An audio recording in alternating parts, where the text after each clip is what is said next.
Social മീഡിയയിൽ നമ്മൾ കാണുന്ന പോലെയാണോ റിയൽ ലൈഫിലെ റിലേഷൻഷിപ്പിലെല്ലാം സംഭവിക്കുന്നത്? കാരണം നമ്മുടെ റിലേഷൻഷിപ്പിനെ സോഷ്യൽ മീഡിയ വളരെയധികം ഇൻഫ്ലുവൻസ് ചെയ്യുന്നുണ്ട്. അതിൽ വരുന്നതാണ് കമ്പാരിസൺ ആൻഡ് എക്സ്പെക്ടേഷൻ. ഇവ രണ്ടുമാണ് നമ്മുടെ ഫാമിലി ലൈഫ് എങ്ങനെ വേണമെന്ന് തീരുമാനിക്കുന്നത്.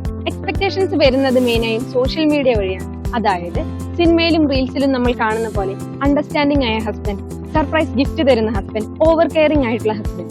But when we comes to the reality, പെൺകുട്ടികൾ പലപ്പോഴും ആൺകുട്ടികളുടെ സിറ്റുവേഷൻസ് ഒരു പരിധിവരെ മനസ്സിലാക്കാൻ ശ്രമിക്കാറില്ല. ബിക്കോസ് ഫീമെയിൽസ് കൂടുതലും എക്സ്പ്രസീവ് ആണ്. അവർ അവരുടെ സിറ്റുവേഷൻസ് കൂടുതലും ഷെയർ ചെയ്യാനാണ് താല്പര്യപ്പെടാറ്. But males are suppressive. അവർ ഫീമെയിൽസിന്റെ പോലെ കാര്യങ്ങൾ എപ്പോഴും തുറന്നു പറയണമെന്നില്ല. സോ നമ്മുടെ റിലേഷൻഷിപ്പിൽ വേണ്ടത് അണ്ടർസ്റ്റാൻഡിംഗ് ആണ്, അല്ലാതെ എക്സ്പെക്ടേഷൻസും കമ്പാരിസൺസും അല്ല. അപ്പൊ ഈ രണ്ട് കാര്യങ്ങൾ നമ്മുടെ റിലേഷൻഷിപ്പിൽ ഉണ്ടെന്ന് നിങ്ങൾക്ക് തോന്നുവാണെങ്കിൽ അതെല്ലാം മാറ്റി പരസ്പരം ധാരണയോടുകൂടി മുന്നോട്ട് പോകാൻ ശ്രമിക്കുക.